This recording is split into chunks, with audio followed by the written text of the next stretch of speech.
Hey y'all, we just got back from Berryessa, March 3rd, and it was a cold one this morning. Yeah. It started off, truck said it was 39 degrees, and when we left it was like high 40s. Yeah. It wasn't very warm today. There was like 10-mile-an-hour winds. Depending on where you went, sometimes it was a little bit more, sometimes it was a little bit less. Water temperatures was 51 in the morning, 54 by the afternoon, and that's Lowrance Electronics, for those of you that know the differences. So let's get into it. We started off thinking that we were going to run ahead of the wind. We didn't get on the water till like 8:30, 9 o'clock-ish. Yeah. Somewhere around there. Decided to run all the way up north, and up north was not checking out. I'm sure you guys noticed on the intro for this, there is the porta potty that's normally in between Big Island and Small Island. That porta potty is floating around aimlessly right now. So keep an eye out for it. There's also logs. If you stick around to the end of this, you see me narrowly escape hitting a log at the very end of this video. Ran up north, a little too windy for our liking, basically. The fish were in that like 15 foot, 10 to 15 foot in bushes and stuff like that. Yeah. Anything else you noticed up north? Well, no, they're in the bushes and they're sitting on top. We were getting them to follow. It was just really rough to try to catch them there. It was rolling and you couldn't really keep on anything, right? Like we were on the trolling motor all the time, just trying to go. It was fishable, but not fun to fish. Yeah, basically. And then these are the kind of fish that I've been messing with for the last couple weeks, and I haven't really figured out how to get these fish to fire, but I've also been there during horrible conditions every time.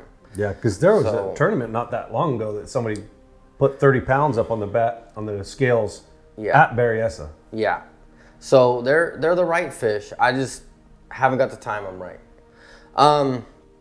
We did started to basically head towards the Narrows. Didn't quite make it to the Narrows, went behind Farmhouse.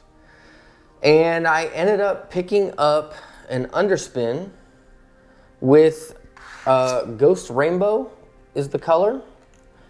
And caught myself a nice little 6-pounder. Yeah. So it was kind of nice, just slow rolling it, basically. Cast it out, let it hit the bottom, slow rolling it. Like 10, 15 feet deep.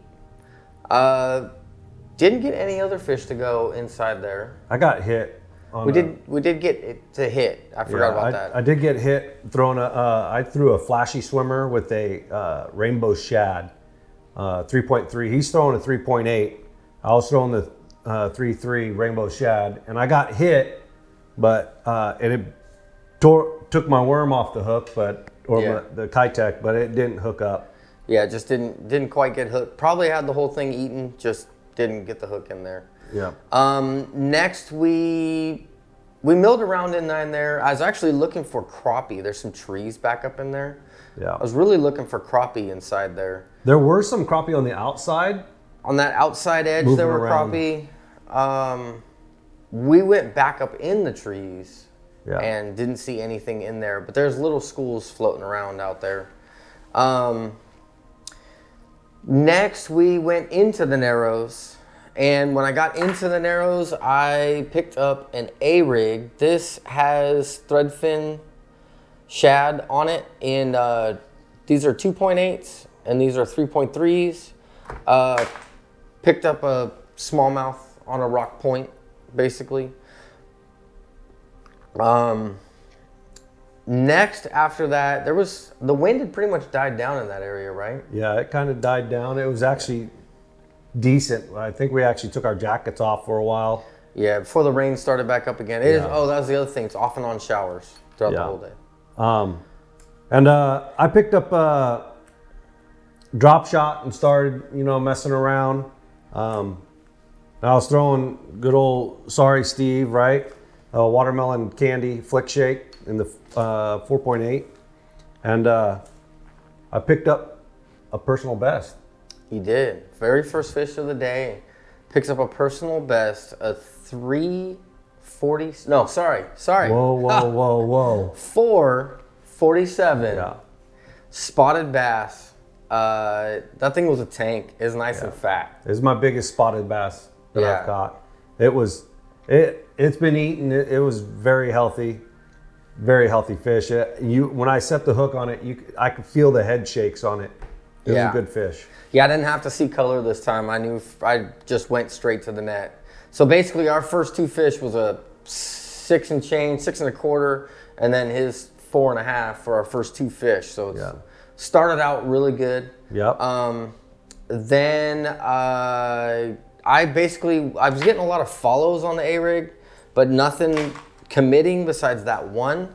So I actually went down on a live well to pick up a drop shot, and it already had Sorry Steve on it, and I just started throwing it, and then we were both picking up fish. Yeah, we picked up a lot of fish.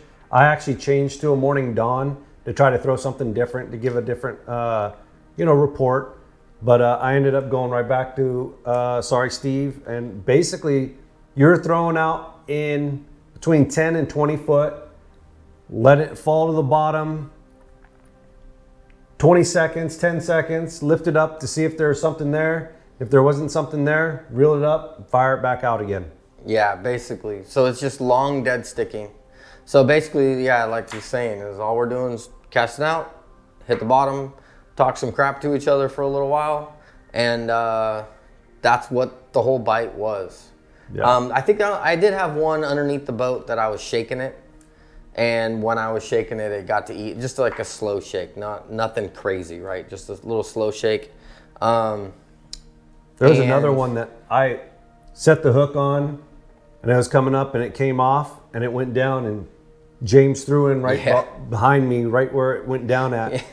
And he either picked it up or its friend. Yeah, I watched it after he brought it up. I watched it swim back down to the bottom, and I just pitched it right to where it swam back down to. A couple seconds later, it loaded up, and I caught the fish. So I don't know if it's the same fish or his buddy, but it definitely let me know where that fish was. Yeah, definitely. It was good times. I think our best 5 went for about 17 pounds, maybe a little less, but it was right in that range. With that 6 and a 4, we had another one that was a 3. Yeah, I had caught like a 288 or 3 or something, just under 3 spot also. Yeah. Throwing the Sorry Steve. Yeah, it was a pretty decent day. And again, we didn't get out on the water until what, 8:30? Yeah. Yeah, and we were off the water by 1 or almost 2, like 1:45, something like that. Ran into a couple other club members up there and BS with them for a little while. Yeah.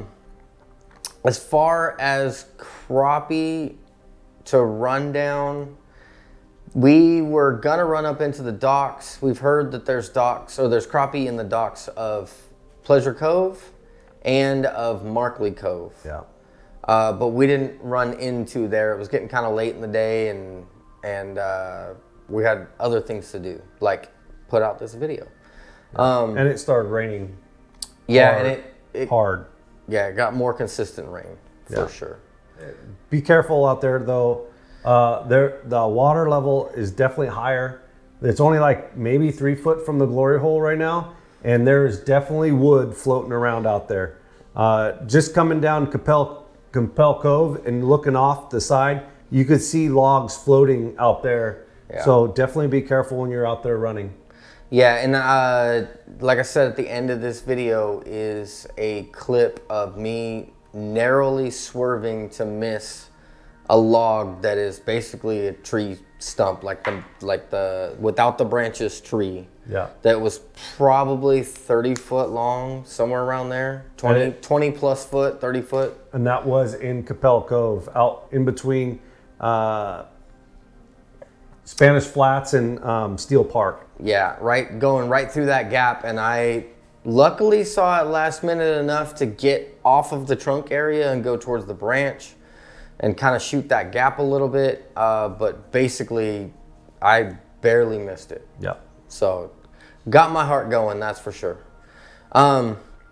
So be careful out there. For those of you that are interested, March 9th, there is a crappie tournament ran by Crappie Closet out of Capel Cove at Berryessa.